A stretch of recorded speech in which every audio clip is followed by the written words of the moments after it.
Hey guys, Josh here. Today I wanted to explain to you a little bit about the basic template we are going to be going through in the Hill Athletics.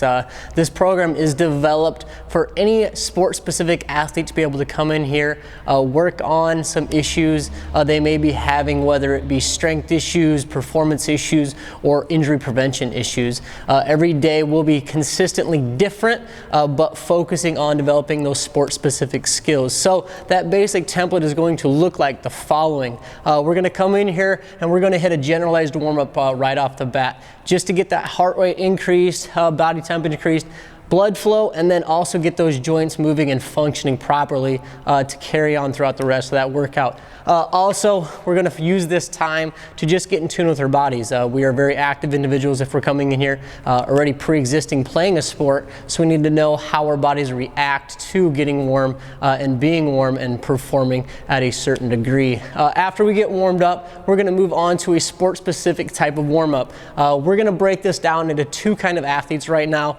but there will be some carryover from those two athletes into the other aspects. So for agility athletes and power athletes, agility athletes at first we're going to do more agility ladders, cone drills, being cutting, moving, changing direction, things like that to warm up the hips, the knees, the ankles, and get everything ready to go for later on in the workout. Power athletes, we're going to focus on explosiveness. We're going to work on coming from more of a stop to a 100% speed in a short range of time, or working on an explosive progression of a lift, whether that be for a power clean, tire flips, or putting a band on to do some banded sprints to warm up those body parts.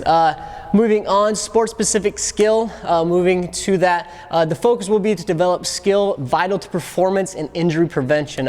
In here, we want to be able to perform, but we are no good to each other, no good to our team if we are injured. So we're going to focus with full range of motion, balance, and then strength. By balance, we don't mean if we can walk on a tightrope or anything like that. We mean balance on all body parts so that we're not compensating in our knees for our inefficiency or our lack of strength in our hamstrings and things like that. After we get done with our sport-specific skill, we're going to move to a team-building workout. In here, unless we are wrestlers, and even wrestlers are part of a team, we're going to be supporting and relying on other individuals on that team. So we're going to do workouts that are cohesive and that bring a team closer together. We're going to understand how we operate when we get to that close to that 100% or that red line, so that we know how to push and how to pull our teammates to make them better, and also to make our teams better rather than just ourselves better at all times. So we will spend a considerable amount of time building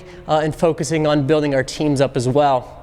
The increase in commitment, intensity, and cohesiveness of that team will definitely be apparent in those athletes as well. And then after we do all the work throughout this, we're going to focus and pay a big part to the mobility and the cool down session. All right, we're really good at ramping ourselves up and operating at a high intensity level, but we're not so good at slowing ourselves down and cooling down when we need to. So we're going to spend some time here focusing on the repair and recovery of the work we have just done. And then also with this, we can focus on correcting some mechanical issues in our movements as well, so that when we do get out on that playing field, we're moving in a much more efficient and much more proficient way.